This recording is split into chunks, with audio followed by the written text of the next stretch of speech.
Ito ang panty. Dumating na ang red panty namin kasi after Chinese New Year, naubusan lahat na red panty. Kahapon dumating ang panty namin. May medium, 2X, 2X, 3X, 4X, 5X. Dumating na lahat na panty namin. All the sizes kompleto. Marami nagtatanong, Tita Maxi, bakit ikaw palaging nagtuturo magsuot kami ng red panty?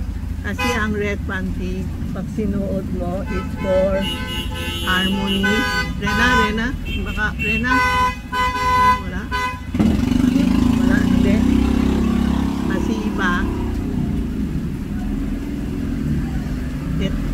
naguluhan ko. Ito po, panty, bakit kami nagpapasuot ng red panty para harmony, no?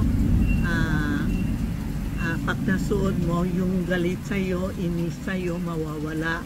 Tapos, pang harmony yun, yung nakahanap ng boyfriend, girlfriend, pinapasuot ko para hindi siya na naiinis sa'yo. Tapos, yung business nyo will be smooth.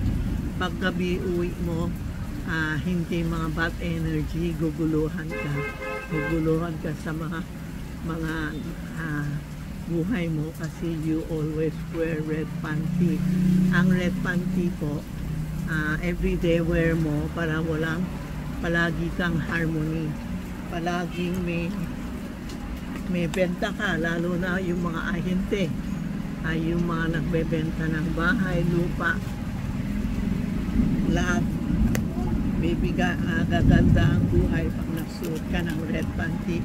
Back-order na kayo kasi kunti ngayon ang panting dumating, lalo na Ghostman, within Ghostman po, suot kayo ng red panty. Ako naman, naka-advise full year, pinapasuot ko ng red panty. Kung maka-abroad kayo, dalahan nyo lumang panty, iiwan nyo sa hotel.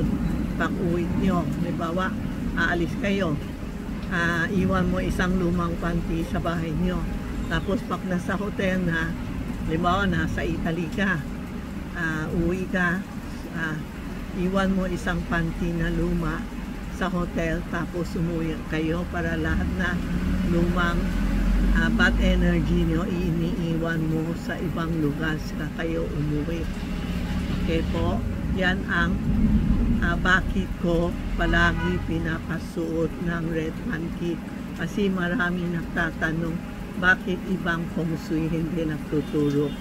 Wala akong pakialam kung sino siya, basta ako nagtuturo ng kailangan magsuot tayo ng red panty.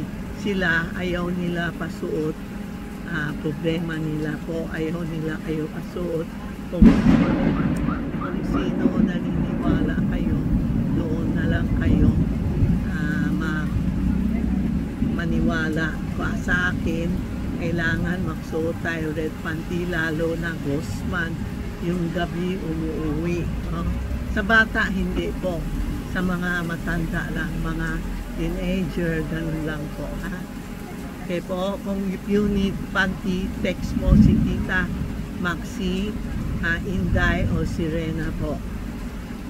Lahat na panty, lahat size meron, pero kunti lang mabilis kasi iba nako-order limang dosena, iba 4, ubos na. Pag 10 ang dumating, kanina may na-order din. So bukas Sunday we close po, Monday na kayo mag-order. Thank you po, thank you.